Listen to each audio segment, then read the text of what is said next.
Hello and welcome to In the Classroom episode number 31. Today is November 8th, 2018. And today I want to address the question, how do you avoid working in isolation as an instructional leader? In the Classroom with Benjamin Stewart, making teaching and learning more transparent, is a podcast for educators, instructional designers, administrators, trainers, or anyone who is interested in topics related to curriculum, assessment, instruction, and educational technologies. The goal is to provoke new ideas, perspectives, and context around teaching, learning, and educational leadership.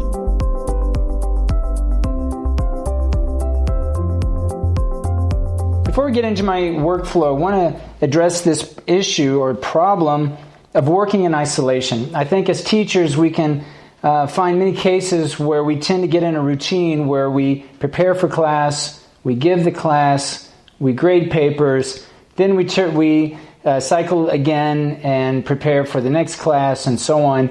And depending on our situation, depending on the institution where we work, we may or may not have a lot of opportunities to interact with colleagues. Hopefully that is a possibility where you are, where you work. But regardless, I want to think really in terms of this personal learning network and how one can really get the most out of one's professional learning by really understanding and taking advantage of a personal learning network with the sole purpose of really avoiding this cases of isolation. I know I've been on a lot of calls or online conferences or chats where I've talked with other educators, and it seems almost natural in our case, getting online and sharing ideas, but invariably many teachers will be talking about cases where this is not really the norm for where they work. These educators are free to share ideas and get online and connect with colleagues from around the world, but many of us share this case where we don't have the same opportunities or maybe even the same mindset locally within our own institution, really to share our ideas as openly as we would perhaps with other educators from around the world. So thinking in terms of this problem of looking at how we can make our own teaching and learning more transparent, which I think at the end of the day really relates to teacher burnout. I mean, I think that in many cases where we tend to get discouraged in our profession, I think it results, at least in part, by really not having these connections that we, I think, value and when we interact with others. So before I get into my own workflow, and today I want to share what my workflow is in hopes of really encouraging and learning more from others as to how they design their workflow for their own professional learning. Not that the way that I share my workflow or the way that I integrate my workflow into my routine is the best way, but it's more as really encouragement, like I said, to hopefully encourage others to share their workflow. But before I get into that, I'd like to talk first about the idea of a personal learning network. And for me, when I think of a personal learning network, I think of it in terms of connections in three different, kind of a collective, three different ways, three different areas. The first being social or human connections that we make.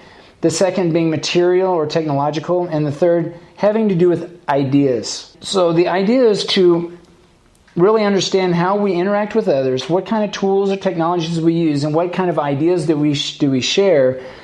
And looking at these three in aggregate to understand what works, how do we share ideas, share our teaching practice, and how do we actually receive information from others. The first thing I want to mention about my own workflow is I want to talk about certain technologies and how I tend to use them. And my probably default technology is Twitter as far as how I go about sharing information and really receiving a lot of information, as I will frequently get on my Twitter feed and see who's posting and find a lot of ideas. I stick to Twitter. I follow individuals that I feel that I can learn from, that really I've got this idea of professional learning in mind when I connect with Twitter. So I tend to not connect with friends or family in Twitter.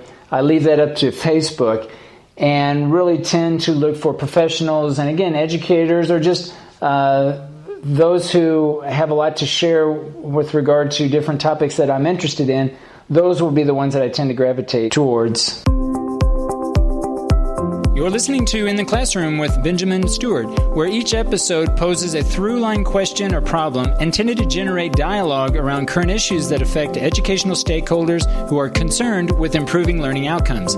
If you have anything to say about today's topic, send your comments and questions to www.benjaminlstewart.org. So with Twitter, I have gotten into a routine. I use Feedly as a way to bring in or basically organize information that I'm interested in regarding education.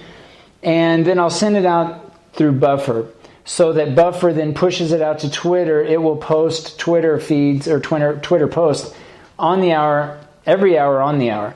So I will, for the most part, will have every hour I will send out a tweet based on some article that I came across, some website, a book, whatever the case may be. And I've found that building that into my own routine, which doesn't really take that much time, probably at the most 10 minutes out of my day, at the most, probably between 5 to 10 minutes a day, I will spend finding information on Feedly and pushing it out to Buffer, which will then post to Twitter. But I found that in doing that, I will come across certain things that I want to really talk about, whether I want to write a blog post, or maybe I decide to create a podcast, an audio, or maybe even a video, depending if there's a visual element that I think is required also. I find that by getting into this routine of going through these posts in Feedly, I will come across certain posts that I really want to think more about and discuss. So when I do come across those, I tend to use either Pocket, or I'll use Feedly, and I'll create a bookmark and save that so that I can go back later and again think about it and prepare some sort of post or podcast. So Feedly, Buffer, Pocket, Twitter, those are my primary go-to technologies that I use to afford some sort of dialogue or communication with others, again, primarily through Twitter. And I will also often have back and forth exchanges with colleagues via Twitter on certain topics that will also generate either a blog post or a podcast. And I find that just getting into this routine of communicating and reading articles every day, a little bit every day, I'm more likely to come across new topics that I want to share with others. So once I find a topic that I really want to think more about and write about or discuss, I will then, depending on if I want to post to my website, or if I want to create an audio. Let's say if I want to create an audio podcast, I'll use Ferrite. If I want to create something for YouTube, a video, I will use Lumafusion. And both of these apps, Ferrite and Lumafusion, are for the iPad. And I've got a second generation iPad Pro that I've been using, and basically I will generate everything and create everything that I need using a mobile device, primarily my iPad Pro or my Android phone. And since I use Google Docs for show notes and use it for organizing my ideas, I invariably will be able to think about and prepare certain broadcasts wherever I am. So even if I'm not in my office, if I'm on the road, if I'm at a basketball game or waiting for one of my boys to play basketball, I will be able to, in any moment, if I'm thinking about something, I can get it down into Google Docs or continue to prepare for something that I want to publish later on. So I think this idea of using mobile devices in the preparation and the communication of maintaining and understanding and really cultivating my personal learning network, I think, is what makes it work. If I was limited to just doing all of this on the desktop computer, I don't think certainly wouldn't be the same, and probably wouldn't even be doable, just because just the way that I use mobile technologies. So workflow, I tend to use Ferrite, Lumafusion, Google Docs, and my iPad Pro and Android smartphone.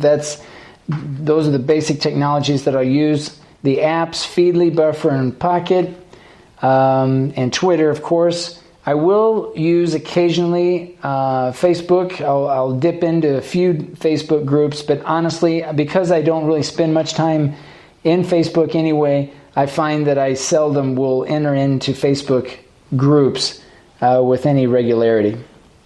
So the question I want to pose to you is, as an educational leader, as a teacher, trainer, how do you avoid isolation? How do you reach out to or within your personal learning network in a way that offers you a continual amount of professional learning experiences or opportunities? And, I'm all for going to conferences, and I think there's a lot of value in networking face-to-face, in person, via these conferences.